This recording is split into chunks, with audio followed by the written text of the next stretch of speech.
Hello dear students, today we are going to study about the remaining part of this topic, principles of inheritance and variations. Just to recall the things what you studied in the last session, in the previous sessions, you have already studied about Mendel's experiments, inheritance of one gene, inheritance of two genes, and after that you studied about the different laws like law of segregation, law of dominance, law of independent assortment, and you also studied about the concept monohybrid test cross, right. And we have discussed about various important terminologies which are coming in this particular topic. And finally, in the last session you have studied about inheritance of two genes or the dihybrid cross, the one of the important experiment conducted by Gregor John Mendel. And based on this inheritance of two genes or dihybrid cross, Mendel proposed one more law or one more principle, which is called as law of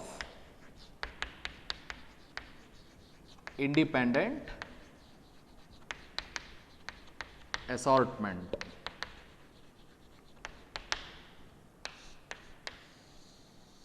Law of segregation and law of dominance, what you studied in the last session, that is mainly based on monohybrid cross or inheritance of one gene, whereas this particular law is mainly based on your dihybrid cross. Okay. So, first we will see the statement of this law of independent assortment. Factors for two or more pairs of contrasting characters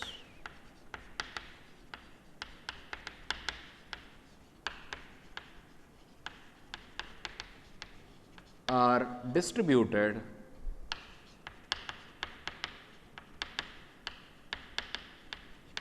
independent of one another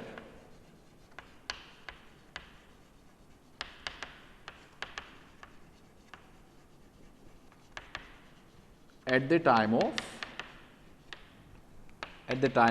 gamete formation.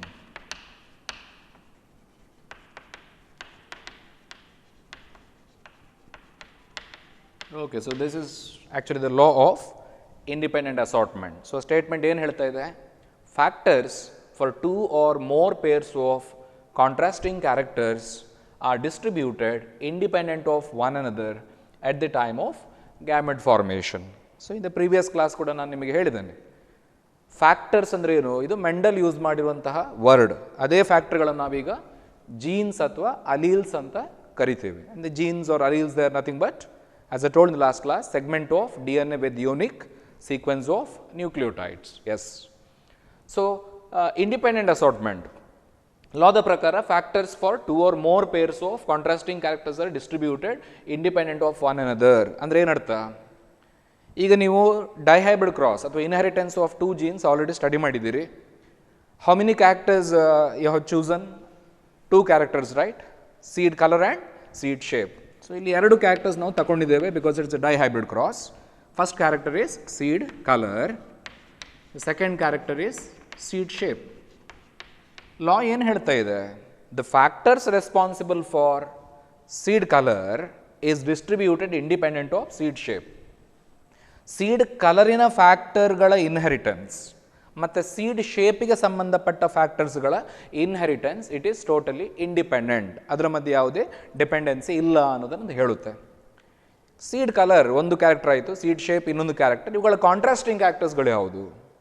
When you come to the seed colour, ಇಲ್ಲಿ yellow ಮತ್ತು green ಅಲ್ವಾ? Yellow dominant trait, green recessive. ಈ yellow ಮತ್ತು ಗ್ರೀನ್ಗೆ ಸಂಬಂಧಪಟ್ಟ ಫ್ಯಾಕ್ಟರ್ಸ್ಗಳು ಯಾವುದು? Y represent yellow, okay, small Y represent green. ಅದೇ ಥರ ಸೀಡ್ ಶೇಪಿಗೆ ಬರುವಾಗ, when you come to the seed shape, ಇಲ್ಲಿ ಬರುವ ಕಾಂಟ್ರಾಸ್ಟಿಂಗ್ ಟ್ರೇಟ್ಸ್ ಯಾವುದು? That is round dominant, wrinkled is recessive.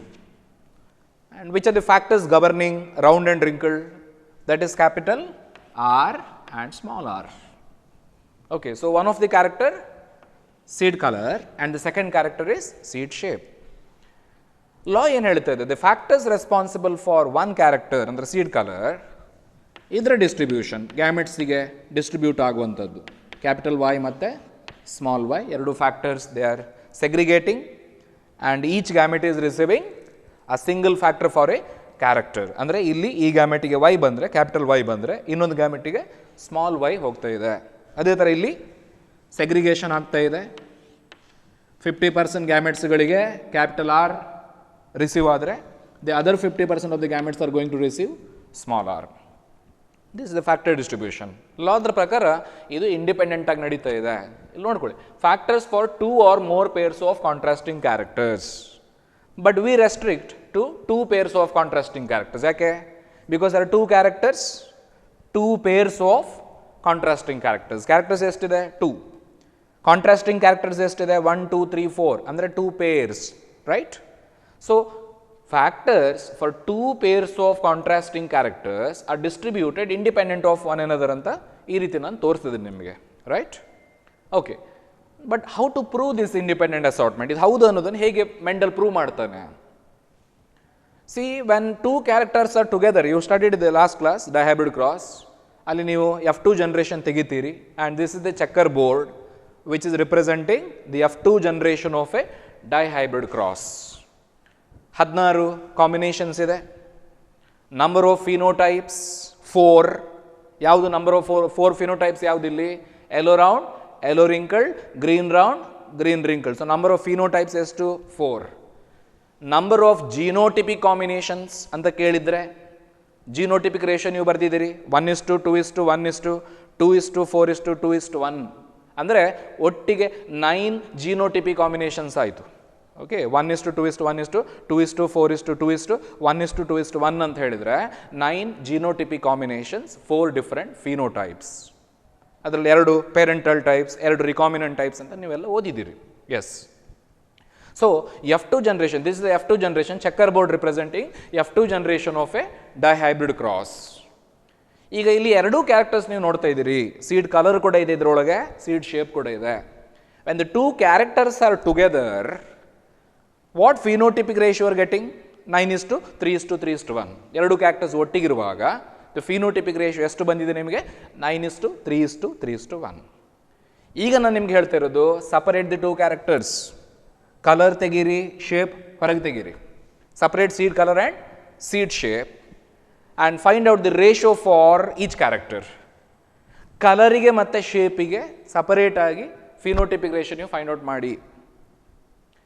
Independent assortment ಹೌದಾಗಿದ್ದರೆ ಪ್ರತಿಯೊಂದು ಕ್ಯಾರೆಕ್ಟರ್ ಕೂಡ ಯಾವ ರೇಷಿಯೋದಲ್ಲಿ ಅಪಿಯರ್ ಆಗಬೇಕು? ಈಗ when the 2 characters are together, the ratio is 9:3:3:1. ಈಗ ನೀವೇನು ಮಾಡ್ತಿದ್ದೀರಿ? You are separating the 2 characters and find out the ratio for seed colour and the phenotypic ratio for seed shape. If the independent assortment is true, ನಿಮಗೆ ಯಾವ ರೇಷಿಯೋಲ್ಲಿ appear ಆಗಬೇಕು ಅಂದರೆ yellow is to green, round is to wrinkled. The ratio must be 3:1. ಪ್ರತಿಯೊಂದು ಕ್ಯಾರೆಕ್ಟರ್ಗೆ ಕೂಡ 3:1 ratio ಬಂದರೆ ಅದೇನು ಹೇಳುತ್ತೆ? That means the inheritance of factors responsible for seed colour is independent of inheritance of factors responsible for seed shape.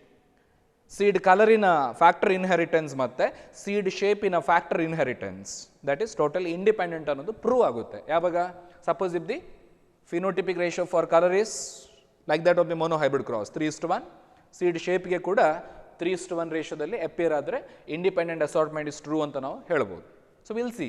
ಹಾಗಾದರೆ ಇಲ್ಲಿ colour ಮತ್ತು ಶೇಪಿಗೆ ನೀವು ಸಪ್ರೇಟಾಗಿ ರೇಷಿಯೋ ಫೈಂಡ್ ಔಟ್ ಮಾಡಿದರೆ ಯೆಲ್ಲೋ ಇಸ್ ಟು ಗ್ರೀನ್ ಎಷ್ಟು ಬರುತ್ತೆ, ರೌಂಡ್ ಇಸ್ ಟು ರಿಂಕಲ್ಡ್ ಎಷ್ಟು ಬರುತ್ತೆ ಅಂತ ನೋಡ್ಕೊಳ್ವಾ. Okay, so what ratio you get for like seed colour yellow is to green is to? You have to see, you have to refer to your dihybrid, like the checker board of dihybrid cross representing F2 generation. ಇಲ್ಲಿ ನೀವು ನೋಡಬೇಕು yellow ಎಷ್ಟಿದೆ, green ಎಷ್ಟಿದೆ. Just look into yellow and green, ಬೇರೆ ಯಾವುದನ್ನು ಓದಬೇಡ. ಇಲ್ಲಿ yellow ಎಷ್ಟಿದೆ, green ಎಷ್ಟಿದೆ ಹುಡುಕ್ತಾ ಹೋಗಿ. ಸೊ ಎಂಟೈರ್ 16 ಬಾಕ್ಸಸ್ಸಲ್ಲಿ ನೀವು ಹುಡುಕ್ತಾ ಹೋದರೆ 12 out of 16 ನೋಡ್ಕೊಳ್ಬೋದು ನೀವು. 12 out of 16 ಯೆಲ್ಲೋ ಮಾತ್ರ ನೋಡ್ತಾ ಹೋಗಿ. 12/16 ದೇರ್ ಯೆಲ್ಲೋ. ಅದೇ ಥರ ಗ್ರೀನ್ ಕ್ಯಾರೆಕ್ಟರ್ ಮಾತ್ರ ಹುಡುಕ್ತಾ ಹೋದರೆ ಓನ್ಲಿ ಗ್ರೀನ್. ಇಲ್ಲಿ ಗ್ರೀನ್ ಇದೆ, green green green, right? So this is 4/16. Yellow 12 by 16, green 4 by 16, this is 3:1. In the same manner, find out the phenotypic ratio for round and wrinkled. Round is to wrinkled ಎಷ್ಟು ಬರುತ್ತೆ? So out of the 16, 12 again round and wrinkled ನೀವು ಹುಡುಕ್ತಾ ಹೋದರೆ wrinkled combinations ಇಲ್ಲಿ ನೀವು ನೋಡ್ಬೋದು wrinkled 4 by 16. So the ratio between round and wrinkled ಎಷ್ಟು ಬರುತ್ತೆ? That is again 3:1. ಅಂದರೆ ಏನಾಯ್ತು ಇಲ್ಲಿ?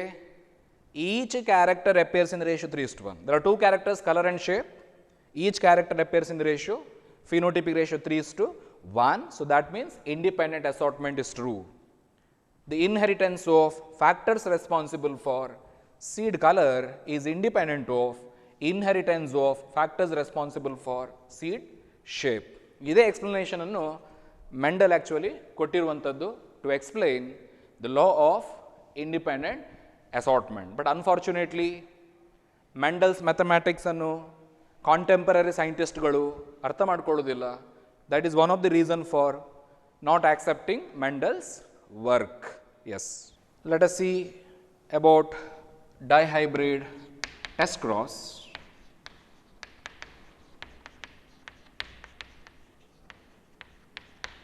So this is not important for your board exam because NCERT textbook ಅಲ್ಲಿ ಈ ಕಾನ್ಸೆಪ್ಟ್ ಕೊಟ್ಟಿಲ್ಲ ಅವರು. But it may be helpful at the time of your competitive exams. Like ಇದರ ರೇಷಿಯೋ ಎಷ್ಟು, ಫಿನೋಟಿಪಿಕ್ ರೇಷಿಯೋ ಎಷ್ಟು ಬರ್ಬೋದು ಡೈಹೈಬ್ರಿಡ್ ಟೆಸ್ಟ್ ಕ್ರಾಸ್ ಅಲ್ಲಿ ಅನ್ನೋದು ಇಂಪಾರ್ಟೆಂಟ್ ಇಲ್ಲಿ. Okay, so this just extra information. Okay, so in the previous class you studied about test cross, right? So what is test cross? You're crossing F1 hybrid with its recessive parent. With respect to the dihybrid cross, F1 hybrid ಯಾವುದು ಇಲ್ಲಿ?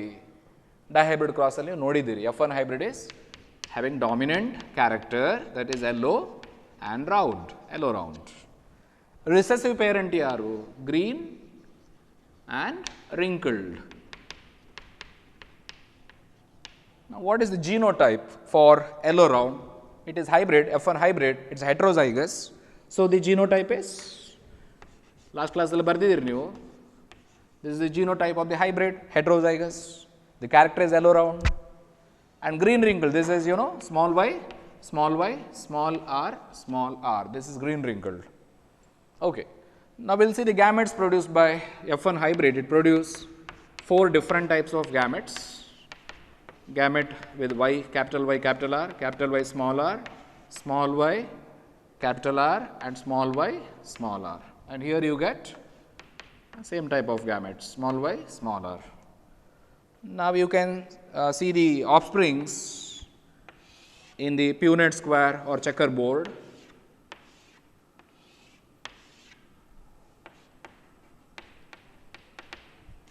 Capital Y, capital R, capital Y, small y, capital R, small y, small r, and here we are taking small y, small r, male gametes and female gamete. Yes, the first one produce,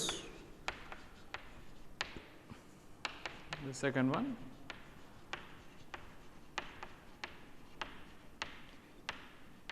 so these are the 4 genotypes you are getting in test cross. The first one is yellow round. Second one is yellow round, yellow wrinkled. Third one is green round. And the fourth one is green wrinkled. ಏನು ಅರ್ಥ ಮಾಡ್ಕೊಳ್ತೀರಿ ಇಲ್ಲಿ?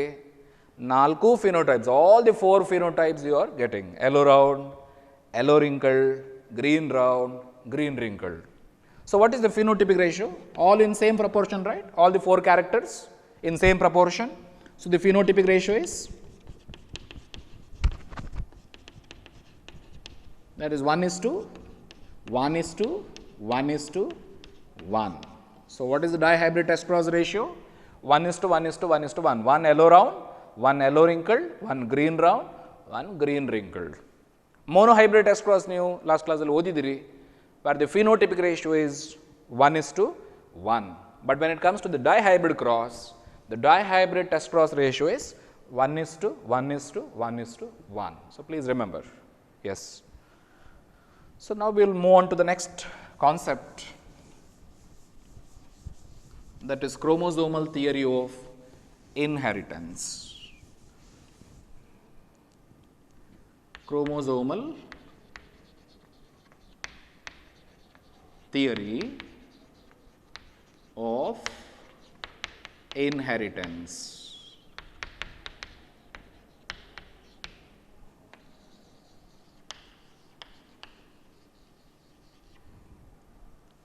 So, this chromosomal theory of inheritance, it was proposed by two scientists,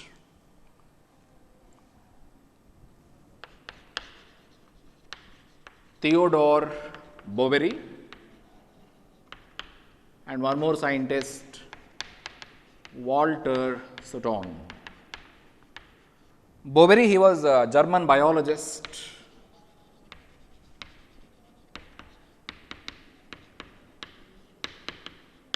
and Walter Sutton, American scientist, American geneticist, the person who is specialized in the field of genetics. So, they made some experiment independently, and finally they came to same conclusion. Okay, so who proposed it?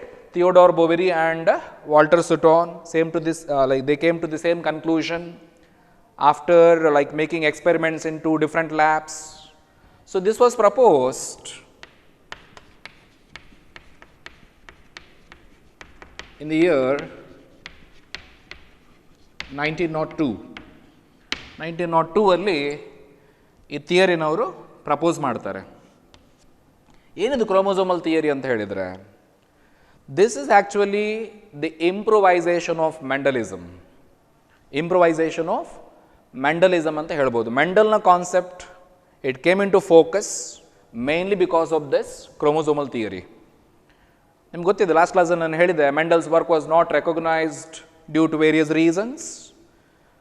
Till 1900 his work it was not recognized, but 1900 ಅಲ್ಲಿ ಏನಾಯಿತು, 3 scientists, Correns, Shermark and De Vries, these 3 scientists they rediscovered Mendel's work. 1900 ಹೊತ್ತಿಗೆ there was great advancement in the field of microscopy. ಮೈಕ್ರೋಸ್ಕೋಪ್ಸ್ಗಳೆಲ್ಲ discover ಆಗಿರುತ್ತೆ, sophisticated ಮೈಕ್ರೋಸ್ಕೋಪ್ಸ್ಗಳು ಸಿಗ್ತಾ ಇತ್ತು. Then advanced staining techniques were available. Chromosomes discover ಆಗಿತ್ತು. Chromosomes, the colored body present inside the nucleus, ಅದು Discover ಆಗಿತ್ತು. Already cell division ಬಗ್ಗೆ work ಆಗಿತ್ತು, ಸೆಲ್ ಡಿವಿಷನ್ ಕೂಡ ಸ್ಟಡಿ ಆಗಿತ್ತು, ಡಿಸ್ಕವರ್ ಆಗಿತ್ತು ಆ ಹೊತ್ತಿಗೆ. ಅದರ ಆಧಾರದ ಮೇಲೆ ಥಿಯೋಡೋರ್ ಬೊವೆರಿ ಮತ್ತು ವಾಲ್ಟರ್ ಸುಟೋನ್ ಅವರು ಏನು ಮಾಡ್ತಾರೆ, ಮೆಂಡಲ್ನ ಕಾನ್ಸೆಪ್ಟನ್ನು ಸ್ಟಡಿ ಮಾಡ್ತಾರೆ. Okay, and these two scientist they were studying the chromosomal movement during the cell division. ಈಗ ಮಿಯೋಸಿಸ್ ಹೊತ್ತಿಗೆ ಕ್ರೋಮೋಸೋಮಲ್ ಮೂವ್ಮೆಂಟ್ ಯಾವ ರೀತಿ ಆಗ್ತಾ ಇದೆ, ಸೆಲ್ ಡಿವಿಷನ್, ಮೈಟೋಸಿಸ್, ಮಿಯೋಸಿಸ್, ಅದು 2 types ಆಫ್ ಸೆಲ್ ಡಿವಿಷನ್ಸ್. ಈ ಸೆಲ್ ಡಿವಿಷನ್ ಆಗ್ತಾ ಇರೋ ಹೊತ್ತಿಗೆ ಕ್ರೋಮೋಸೋಮ್ಸ್ಗಳು ಯಾವ ರೀತಿ ಸಪರೇಟ್ ಆಗ್ತಾ ಹೋಗುತ್ತೆ ಅನ್ನೋದನ್ನು ಸ್ಟಡಿ ಮಾಡ್ತಾ ಇರ್ತಾರೆ. ಸೊ ಆ ಸ್ಟಡಿಯ ಹೊತ್ತಿಗೆ ಅವರು ಮೆಂಡಲಿಸಮ್ ಅನ್ನೋದಕ್ಕೆ ಲಿಂಕ್ ಮಾಡ್ತಾರೆ. ಯಾವ ರೀತಿ, ಇವ್ರು ಏನು ಹೇಳ್ತಾರೆ, ಈಗ ಮೆಂಡಲ್ನ ಕಾನ್ಸೆಪ್ಟನ್ನು ಇಂಪ್ರೂವೈಸ್ ಮಾಡ್ತಾ ಇರುವಂಥ ಒಂದು ಥಿಯರಿ ಇದು. So, we will see what are the important assumptions made under this chromosomal theory of inheritance. ಏನು ಹೇಳ್ತಾರೆ ಅವರು, ಯಾರು, ಬೊವೆರಿ ಮತ್ತು ಸುಟೋನ್. Yes, the first one, okay, the behavior of the chromosomes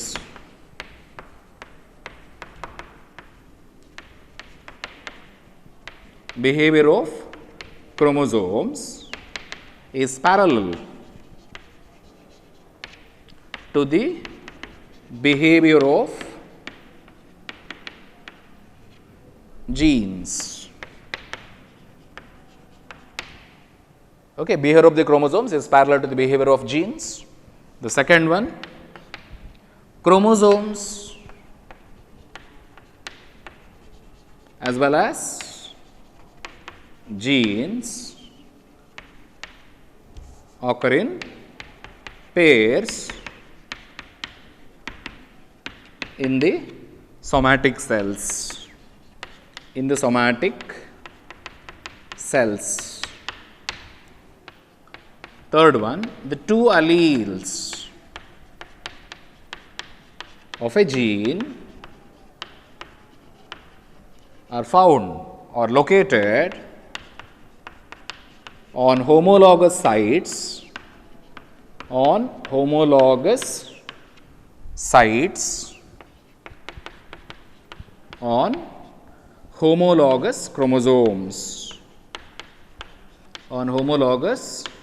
chromosomes.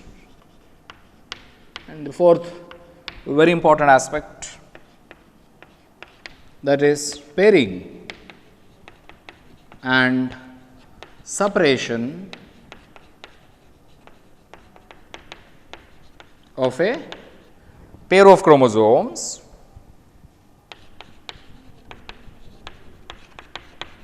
homologous pair or pair of chromosomes would lead to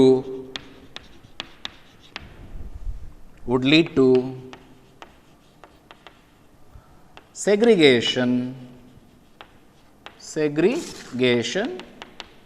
of a pair of factors they carried.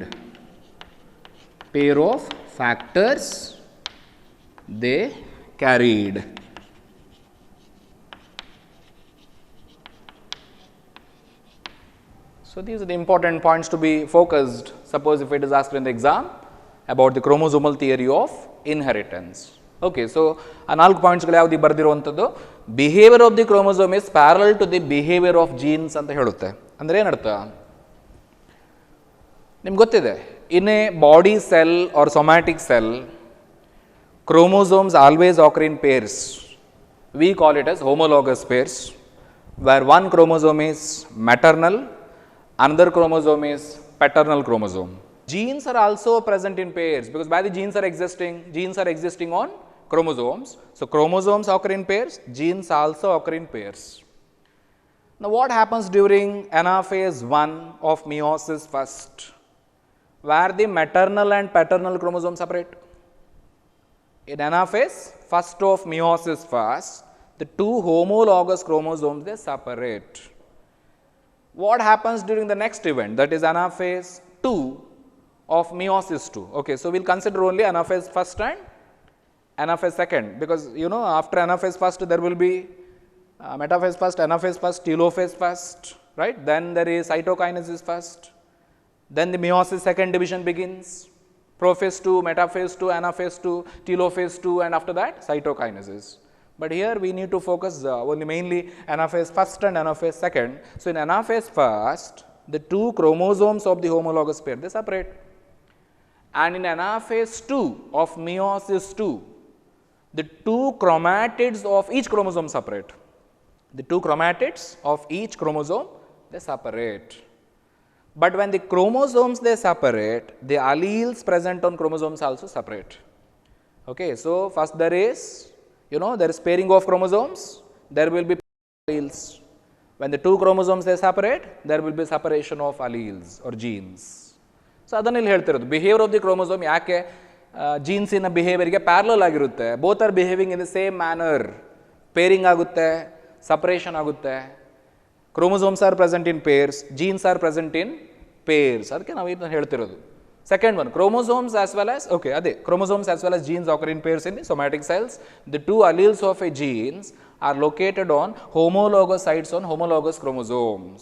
ಇದು last ಕ್ಲಾಸಲ್ಲಿ ನಾನು ಹೇಳಿದೆ. A gene is having two factors, or gene is having two alleles, and these two alleles are always present at what? Same locus, same position.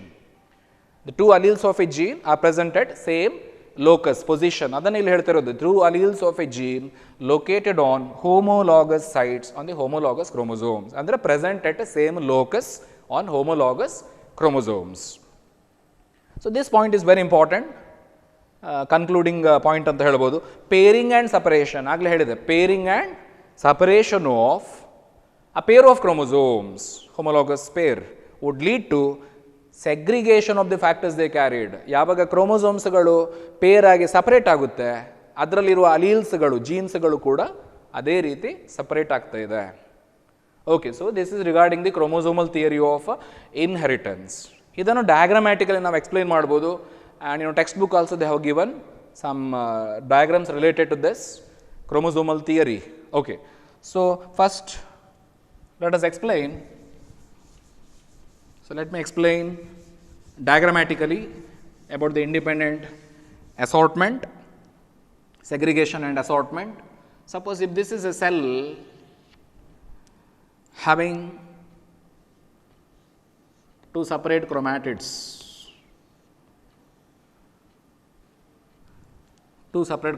ಇದೆ. ಈಗ ಈ cell ಸೈಕಲ್ಗೆ enter ಆಗ್ತಾ ಇದೆ and the cell is entering into S phase of interphase. ಏನಾಗ್ತದೆ S phase ಅಲ್ಲಿ? Because you know the I phase, interphase comes before the mitosis. After the I phase there is division, mitotic division. So in the S phase of interphase, ಯಾವ event ನಡೀತದೆ? There will be doubling of chromatids, DNA replication. DNA replication takes place, right? So one chromatid become, if the DNA gets duplicated, one chromatid become two chromatid. So here how many chromatids are there? Two chromatids. So now they get doubled in the S phase of interphase because there is DNA replication. One chromatid iddaddu, this one chromatid, another chromatid, doubling aitu. Okay. Next we'll directly move on to the meiotic division. Meiosis first and after that meiosis 2 after the interphase. Okay, meiosis division start ಆಗ್ತಾ ಇದೆ. ಆ meiosis ಅಲ್ಲಿ ಉಳಿದ stages ಬೇಡ ನಮಗೆ. What happens during anaphase 1? Anaphase 1 ನಲ್ಲಿ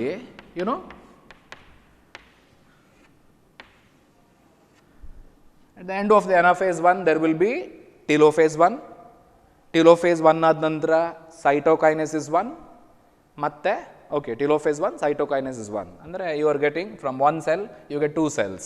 So this is the completion of meiosis first. Okay. But anaphase 1 ನಲ್ಲಿ ಏನಾಗಿರುತ್ತೆ? ಎರಡು ಕ್ರೋಮೋಸೋಮ್ಸ್ಗಳು ಸಪರೇಟ್ ಆಗಿರುತ್ತೆ. anaphase 1 ನಲ್ಲಿ ಎರಡು ಕ್ರೋಮೋಸೋಮ್ಸ್ಗಳು ಸಪರೇಟ್ ಆಗಿರುತ್ತೆ. ಬಟ್ ಇಲ್ಲಿ ನಾನು ಬರೆದಿರೋದು this is after the cytokinesis 1 where you get two cells, two daughter cells. Okay. So ಈಗ ಪ್ರತಿ cell, each cell is having a chromosome.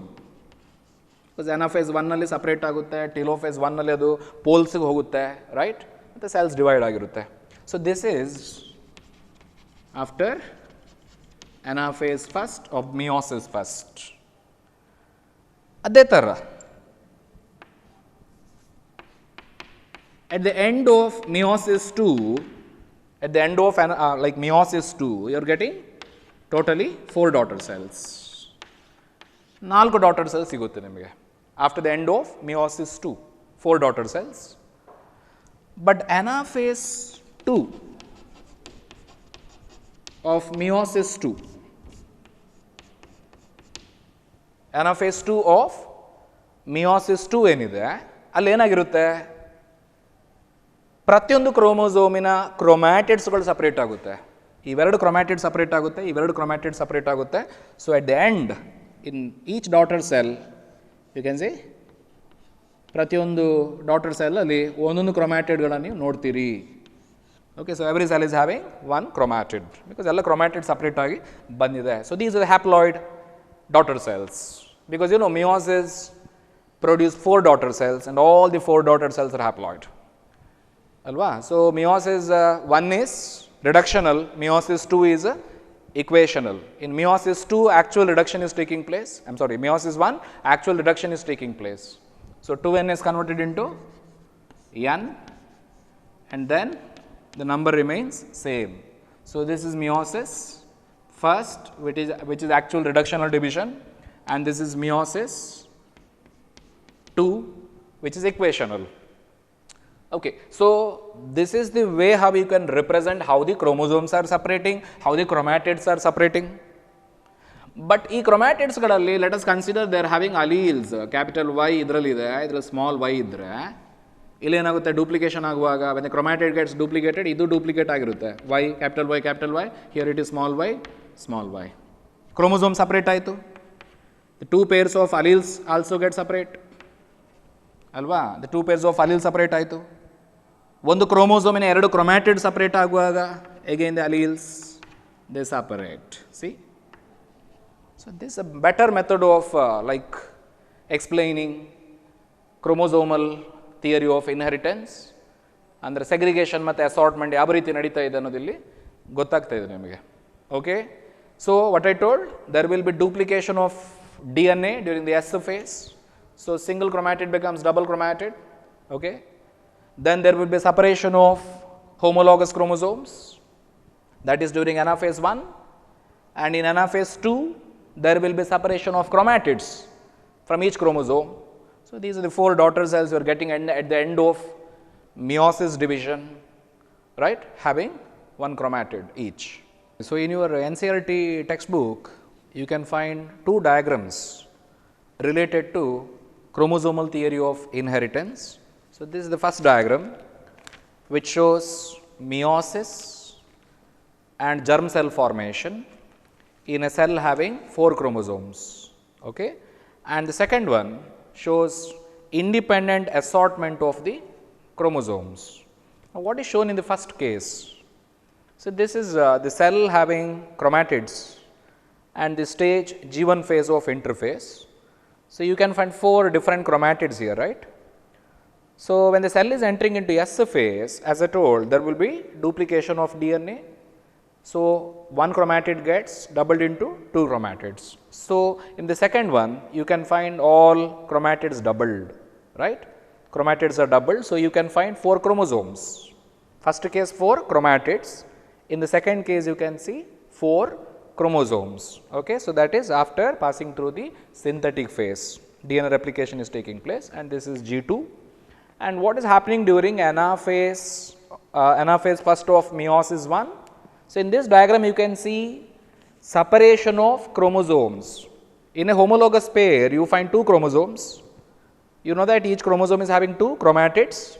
So, homologous pair of chromosomes they separate. If maternal chromosome is going to one pole, the paternal chromosome will be taken to other pole. So, chromosomes are separating in anaphase 1.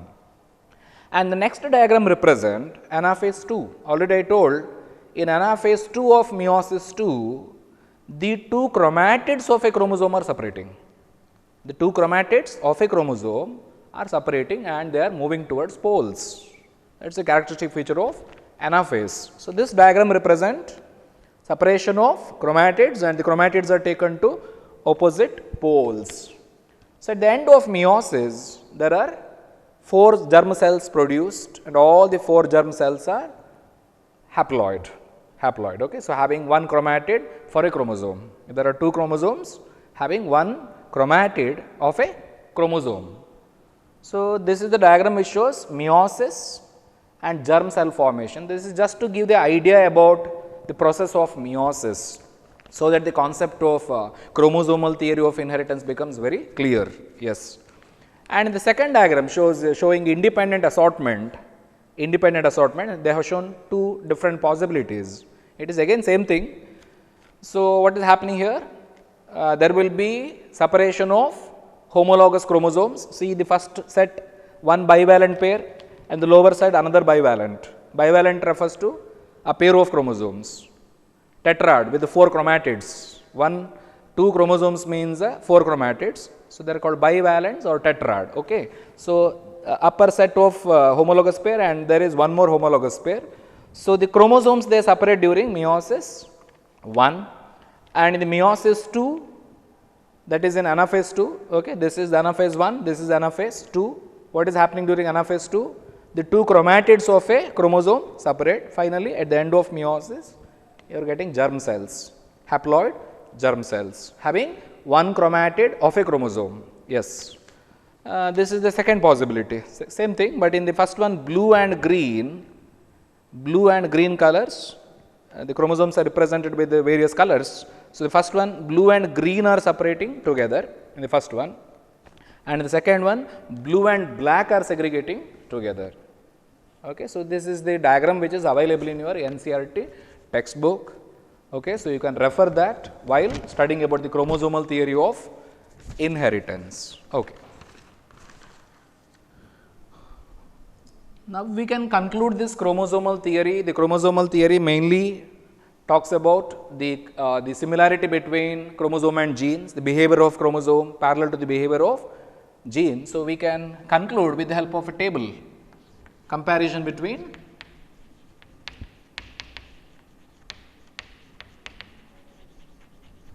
a chromosome and a gene. A question you can expect for 3 marks. The same table you can find in your NCERT textbook. The comparative characters or the similarities between chromosomes and genes.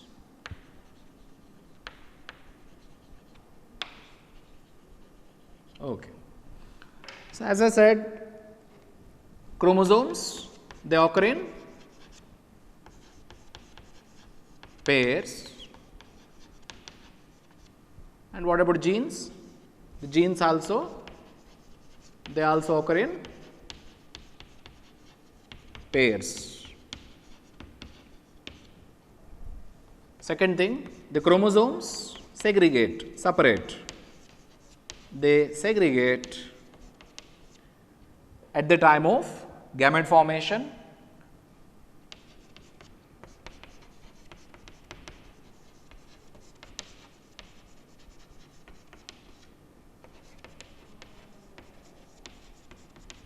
such that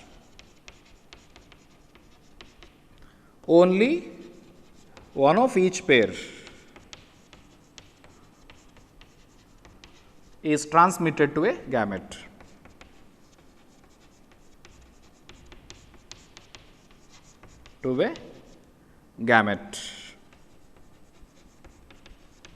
That means, if there are 2 chromosomes together, or if it is a homologous pair with one maternal chromosome and another paternal. So, as I told, during anaphase 1, they are going to separate, and in anaphase 2 chromatids separate. So, if there are 2 chromosomes, if one cell is going to receive one chromosome, the other cell will receive another chromosome. That is the meaning of this point. They segregate, they separate at the time of, this is the gametes, at the time of gamete formation, such that only one of each pair is transmitted to a gamete. Okay. And this holds good for genes also. They also segregate at the time of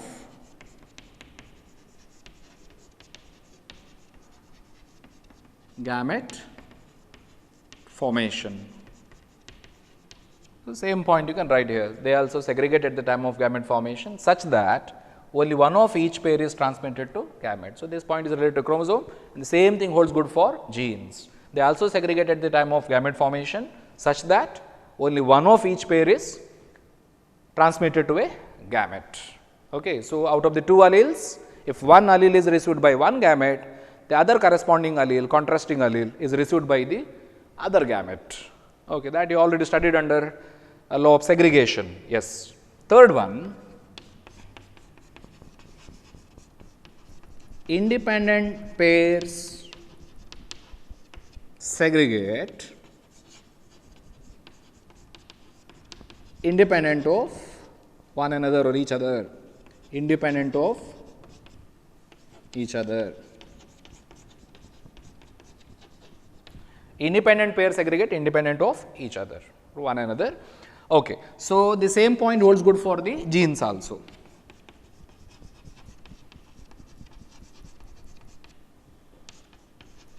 Independent pairs segregate independent of one another. So, these are the 3 important points to be remember. So, occurring in pairs, genes also occur in pairs. They separate or segregate at the time of gamete formation, genes also segregate at the time of gamete formation, and one gamete is receiving only one chromosome or one allele. Independent pairs segregate independent of one another. Here also independent pairs of genes segregate or alleles segregate independent of one another. Yes. So, this is related to the chromosomal theory of inheritance, Later, the famous scientist Thomas Hunt Morgan, T.H. Morgan, he provided experimental evidence for this chromosomal theory of inheritance. Thomas Hunt Morgan, American geneticist, very well known scientist, who made several experiments related to the field of genetics. He is most often called as father of experimental genetics, and most of his experiments are done on Drosophila flies. Drosophila melanogaster, which is commonly called as fruit fly, one of the insect which is highly preferred for the genetic studies. That is why it is sometimes called Cinderella of genetics, the Drosophila melanogaster, or common name is fruit fly. So, sometimes because of like most of the experiments concentrated on Drosophila, Morgan is sometimes called as flyman. He is a flyman. Okay. So, on which insect he performed his experiments? That is Drosophila melanogaster. Drosophila melanogaster, which is commonly called as fruit fly. And this is having the diploid number 8. 8 chromosomes. The diploid number is 8. Drosophila melanogaster. Okay, so after making experiment with this insect, he provided the experimental evidence. But the question is, why Morgan selected Drosophila melanogaster for this study? Reasons for selecting Drosophila. Now, what are the advantages of selecting Drosophila for the genetic studies? This is one of the highly preferred insect in the laboratory experiments with relation to the field of genetics. Why this Drosophila selected? What are the advantages of selecting Drosophila? First reason, it could be grown on simple synthetic medium,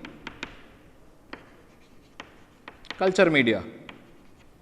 Just by using, soji and banana, we can prepare the culture media for growing Drosophila flies in a bottle. Yes. So, it could be grown on a very simple synthetic medium which can be easily prepared. Second one, it completes the life cycle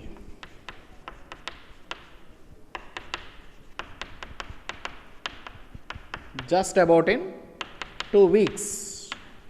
So, within 2 weeks, it is going to produce new generation of flies, offsprings. So, having shorter life cycle, complete the life cycle just about in 2 weeks. Third one, in Drosophila, a single mating, a single copy sexual act mating could produce a large number of offsprings, a large number of progeny of flies, progeny or offsprings. So, you get plenty of flies just by a single mating by a male Drosophila fly. So, the females are able to give birth to, can lay large number of eggs and can produce a large number of progeny. And the fourth one, Drosophila fly shows a large number of, large number of hereditary variations,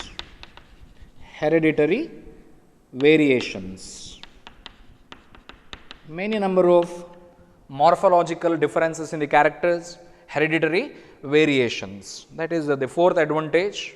We can find a variety of Drosophila flies which are morphologically different from one another. That is the fourth one.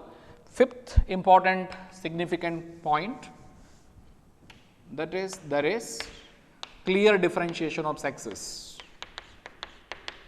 There is clear differentiation of sexes. One can easily distinguish between male and female Drosophila flies just by looking at the morphological features. Okay. So, in Drosophila, female flies are usually bigger than males. Females are bigger than males. And one more thing is that female at the tip of its abdomen, it's having a structure called ovipositor. The structure which is actually helping in opening up of like the outer skin of the ripened fruits, and mainly for depositing egg, ovipositor, for positioning the eggs, so called ovipositor. So, this can be seen only in female flies at the tip of the abdomen, not seen in male Drosophila flies.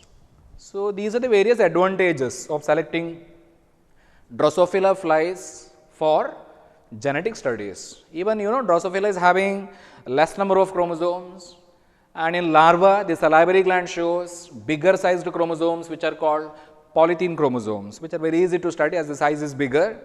They are called polythene chromosomes, can be seen in the salivary glands of the larva of Drosophila, but here the diploid number is also less. In Drosophila, the cells are having less number of chromosomes, the diploid number is just 8. Okay. So, what are the important reasons? Can be grown on simple synthetic media, culture media. It completes the life cycle just in 2 weeks. A single mating could produce a large number of offsprings. Many number of hereditary variations can be observed in Drosophila, and these can be seen even under low power microscope.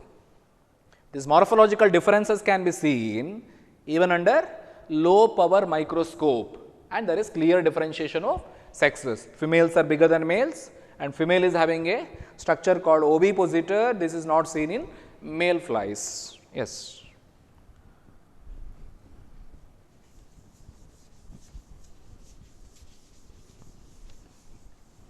So, now we will move on to another important genetic aspect.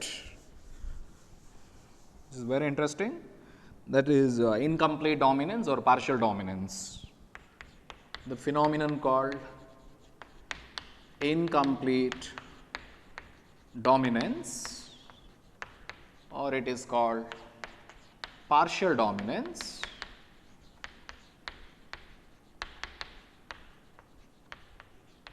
otherwise called as blended inheritance. Sometimes it is called as blended inheritance. So, let us see what is this phenomenon, incomplete dominance or partial dominance.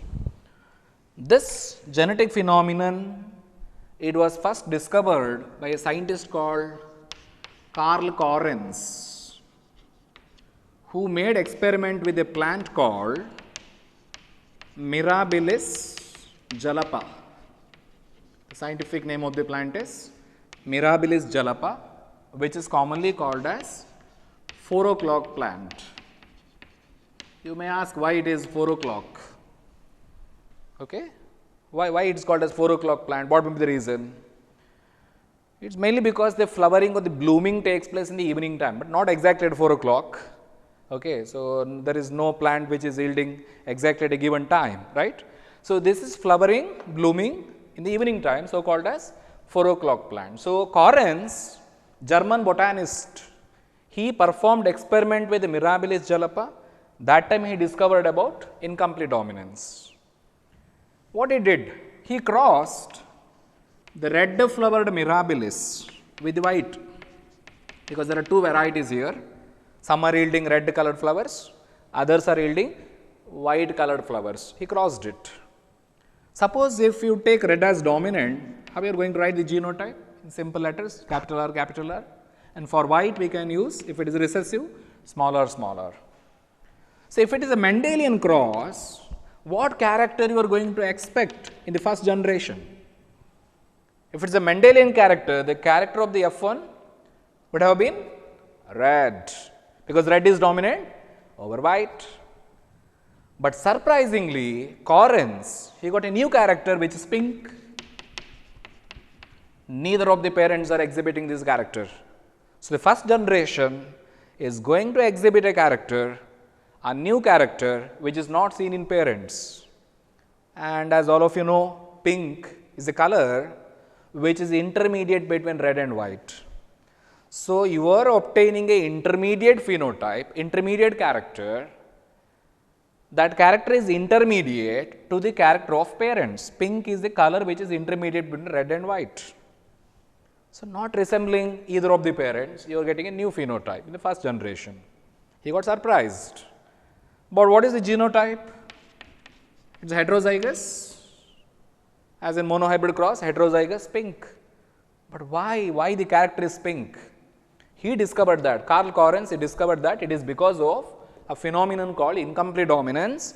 The allele capital R is partially dominant over small r, so producing pink color. Completely dominant ಆಗ್ತಾ ಇದ್ರೆ you would have expected red, right?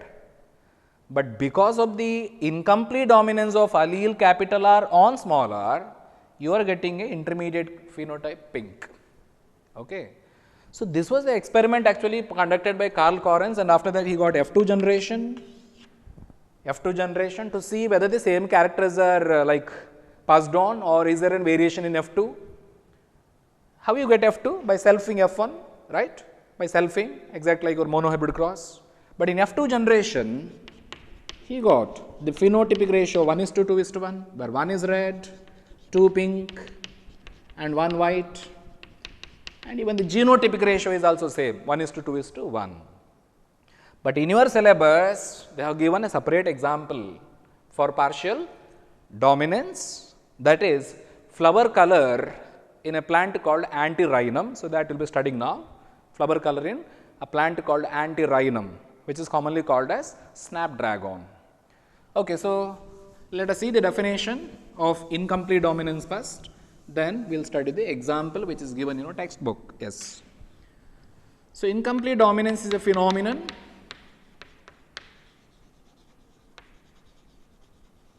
in which one allele of a pair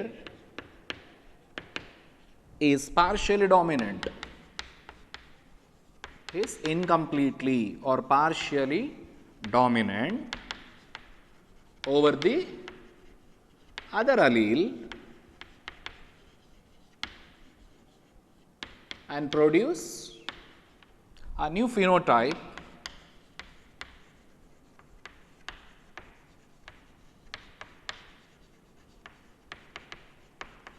in the F1 generation, which is intermediate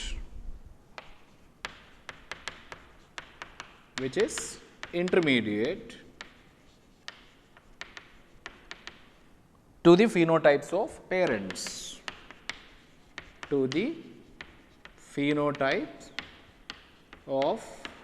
parents, red and white. This is the definition. An example mentioned in your book, another example, flower color in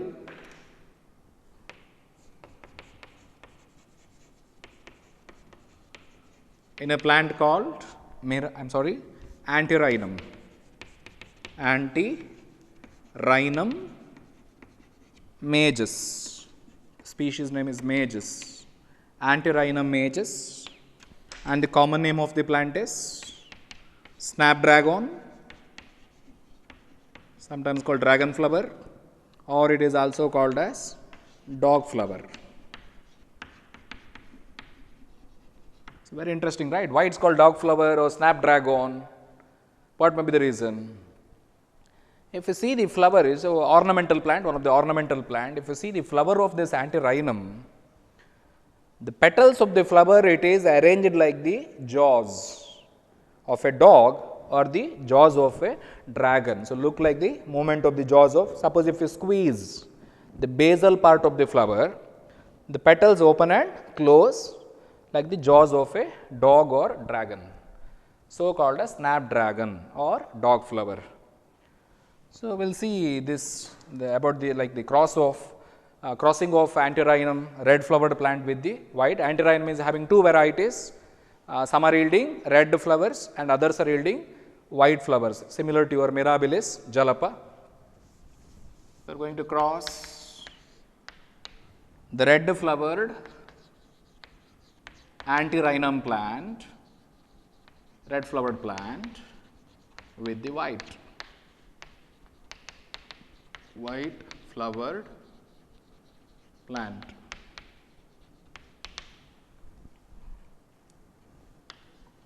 genotype. For red it is capital R, if when red is dominant we are taking capital letters, and for white is recessive, we take small r. Then you will be writing the gametes.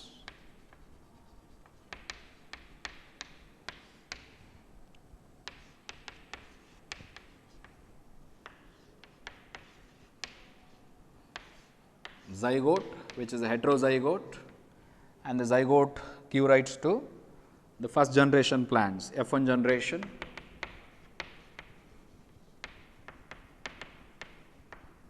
This is a hybrid, parents are true breeding, both the parents are homozygous, true breeding, but the offspring is heterozygous. So, this is called as hybrid, F1 hybrid. But what is the character of this plant? This is pink. Why it is pink? Because allele capital R is partially dominant over small r. So, you are getting a intermediate character, new phenotype, pink. Now, we will see the next generation F2. How F2 generation is obtained? That is by selfing F1. So, how we represent it? F1 into F1. So, again you have to write the genotype, that is capital R, capital R, small r. Genotype. Next, gametes, capital R, capital R, small r, the gametes.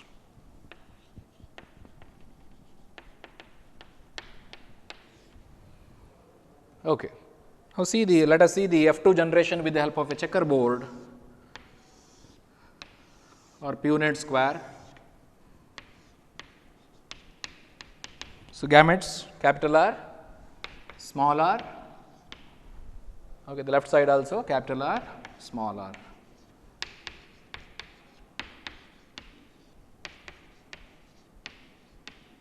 So, the first one is red. But what about the second one? The heterozygous plants, they are always pink. Heterozygous plants, this is heterozygous, this is also heterozygous because having dissimilar alleles. So, heterozygous plants always they are pink. Why? Because of partial dominance. Capital R is partially dominant over small r. The last one is white. So, what is the phenotypic ratio here? Phenotypic ratio is 1:2:1. 1 stands for red, 2 stands for pink, and 1 white. 1/4 red, 2/4 or half pink, and 1/4 white. So, 50% of the plants are pink. 1/4 red, 25% white. Okay. So, this is the phenotypic ratio. Now, let us see the genotypic ratio. This also remains same. It is also 1:2:1 because one homozygous red, similar alleles. These two are heterozygous pink, dissimilar alleles are there, heterozygous pink. This is homozygous white. So, the genotypic ratio is, writing it here down, 1 homozygous red is to 2 heterozygous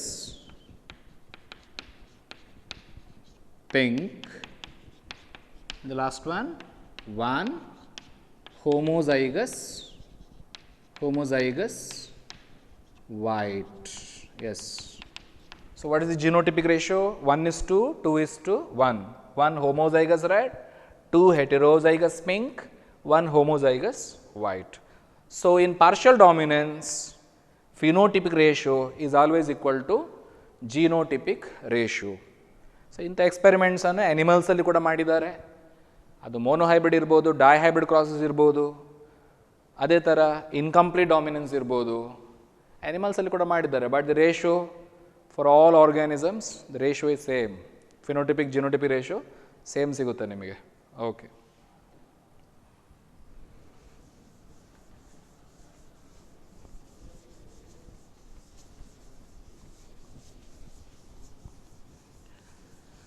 So this is one of the case where the Mendelian rules are not obeyed. So it is sometimes called non-Mendelian principle because ಮೆಂಡಲ್ನ ಪ್ರಕಾರ ಒಂದು dominant ಮತ್ತು recessive ಪೇರೆಂಟ್ಸ್ಗಳನ್ನು cross ಮಾಡುವಾಗ first ಜನ್ರೇಷನಲ್ಲಿ ಏನು ಹೇಳುತ್ತದು dominant character appear ಆಗುತ್ತೆ first ಜನ್ರೇಷನಲ್ಲಿ ಅಂತ Mendel ಹೇಳಿರೋದು.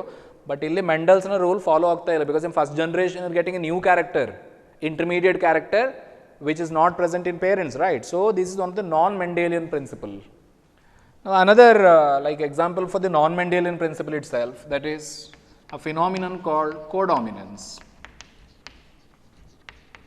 Codominance, again very important.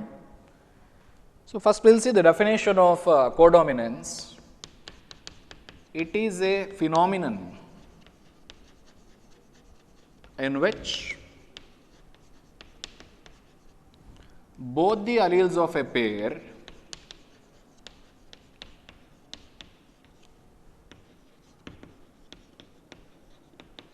are equally dominant.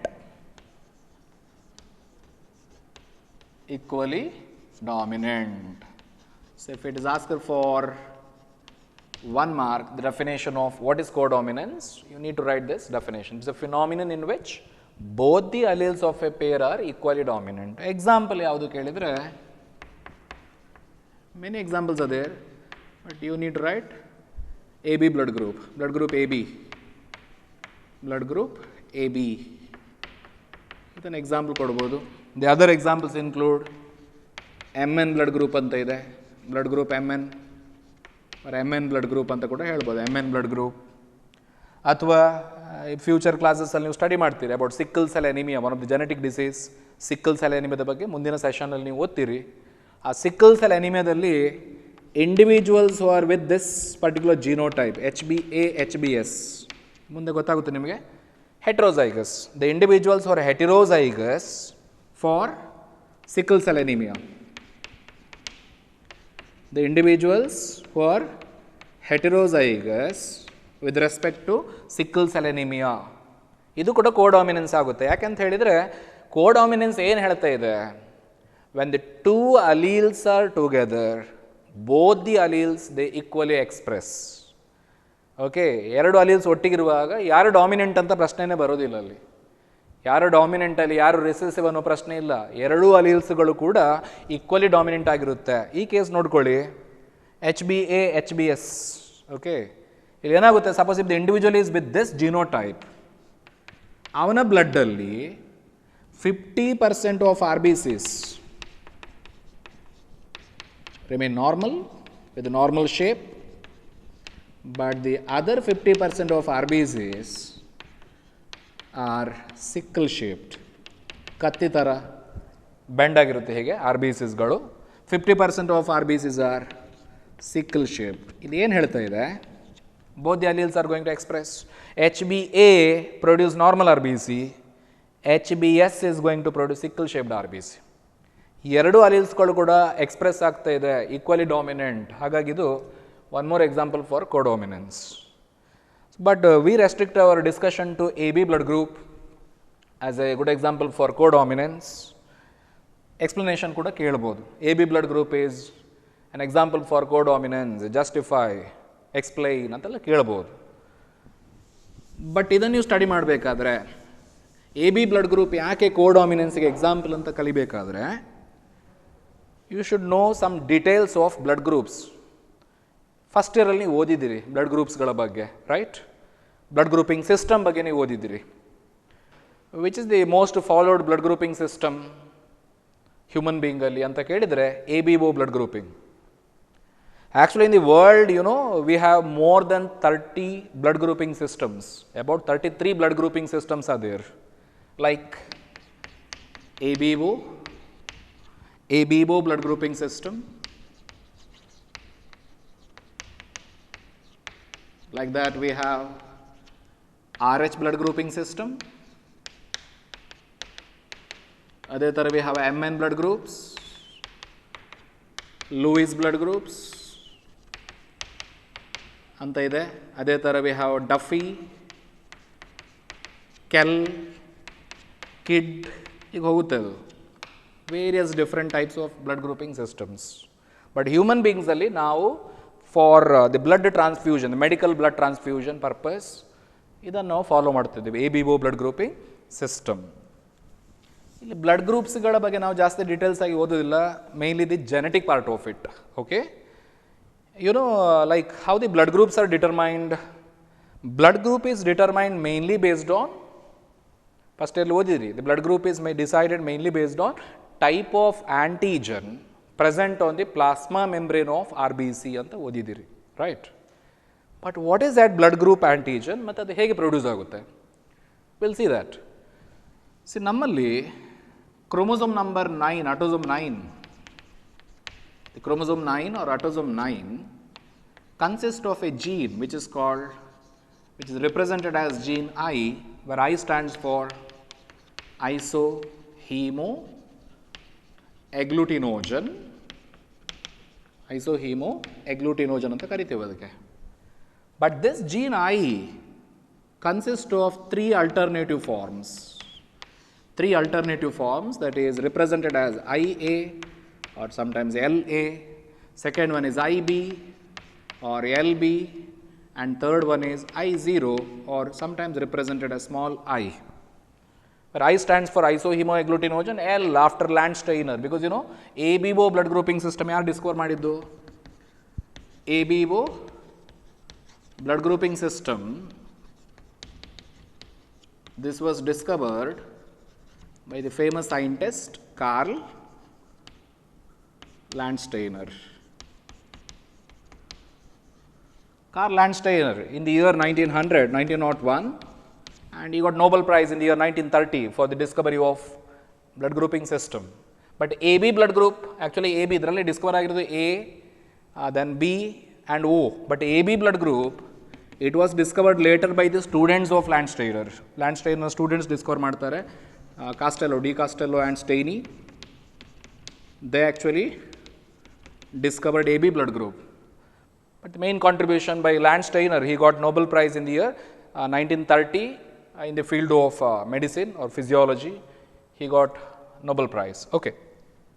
So, ಇಲ್ಲಿ L ಅಂತ ಯಾಕೆ ಯೂಸ್ ಮಾಡ್ತಿದ್ದೀವಿ? That is for Landsteiner, after Landsteiner. So, these are the three alleles. If one gene is having three alleles, ಏನಂತ ಕರಿತೀವಿ ಇದಕ್ಕೆ?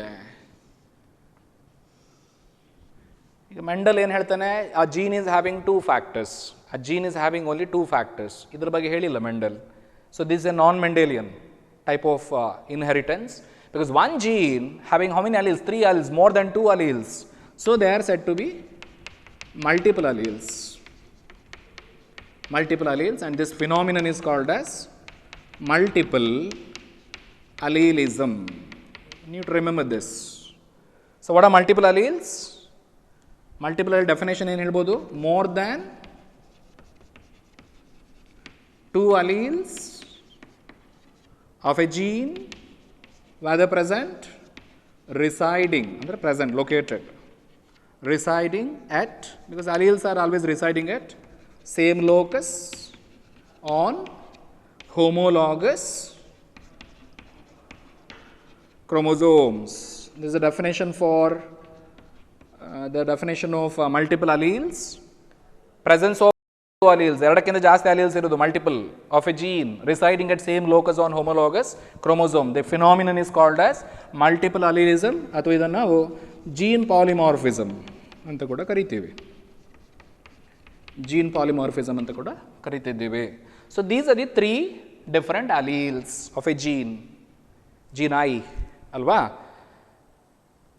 So these alleles are very important because these are actually going to decide your blood groups. ನಿಮ್ಮ parents ನಿಮಗೆ ಯಾವ alleles ಅನ್ನು inherit ಮಾಡ್ತಾ ಇದ್ದಾರೆ, contribute ಮಾಡ್ತಾ ಇದ್ದಾರೆ, ಅದರ ಮೇಲೆ ನಿಮ್ಮ ಬ್ಲಡ್ ಗ್ರೂಪ್ ಸ್ಟ್ಯಾಂಡ್ ಆಗುತ್ತೆ. ಹೇಗೆ ಅಂತ ಕೇಳ್ಬೋದು. ಈಗ for example, let me right A small table here. The blood group genotype and the blood group phenotype. Blood group genotype and blood group phenotype. In case if your parents are inheriting IA and IA alleles, ಮುಂದೆ ಇನ್ನೊಂದು table ತೋರಿಸ್ತೀನಿ, text ಬುಕ್ಕಲ್ಲಿ ಇದೆ. IA homozygous because alleles are same, ಅಥವಾ IA I0 ಅಲ್ವಾ? I0 is recessive allele. ಈ genotype ನಿಮ್ಮಲ್ಲಿದ್ದರೆ your blood group is A. ಯಾಕೆ ಅಂತ ಮುಂದೆ ಹೇಳ್ತೀನಿ ನಾನು, ನೋಡ್ಕೊಳ್ಳಿ ಜಸ್ಟ್. ಹೋಮೋಜೈಗಸ್ ಮತ್ತು heterozygous combination, blood group is A. If your genotype is IB, IB is dominant, IA is dominant allele, IB is also dominant, ಅಥವಾ ಇದು ಹೋಮೋಜೈಗಸ್ IB I0, ಇದು ಹೆಲ್ಪ್ ಆಗುತ್ತೆ ನಿಮಗೆ ಎಕ್ಸಾಮಲ್ಲಿ, even in competitive exams. Homozygous heterozygous combination, your blood group will be B. And suppose if you are having IA, IB alleles, IA and IB alleles, you are going to express AB blood group. Both the alleles are equally dominant. ಇದನ್ನು ನಾವಿಲ್ಲಿ project ಮಾಡ್ತಿರೋದು mainly ಯಾವುದು, when alleles IA and IB are together, who is dominant? Neither of them are dominant, both are equally dominant. ಇದು IA is not dominant over IB, nor IB is dominant over IA ಅಂತ ಹೇಳಿದರೆ ಇಬ್ಬರು ಕೂಡ equally dominant, ಇಬ್ಬರು express ಆಗ್ತಾ ಇದ್ದಾರೆ ಇಲ್ಲಿ. So the blood group is AB. This phenomenon is codominance. So what is codominance? Phenomenon in which both the alleles of a pair, ಎರಡಿದೆ, are equally dominant, that is codominance. The phenomenon in which both the alleles of a pair are equally dominant. IA ಕೂಡ express ಆಗುತ್ತೆ, IB ಕೂಡ express ಆಗುತ್ತೆ. IA express ಆದರೆ ನಿಮ್ಮಲ್ಲಿ antigen A produce ಆಗುತ್ತೆ, IB express ಆದರೆ antigen B, ಅಂದರೆ ನಿಮ್ಮ blood group AB. You are having both the antigens, antigen A, antigen B. And now see the last possibility, that is I0 ಅಥವಾ small I recessive alleles. They do not code for any antigen. Recessive alleles, they do not code for any antigen.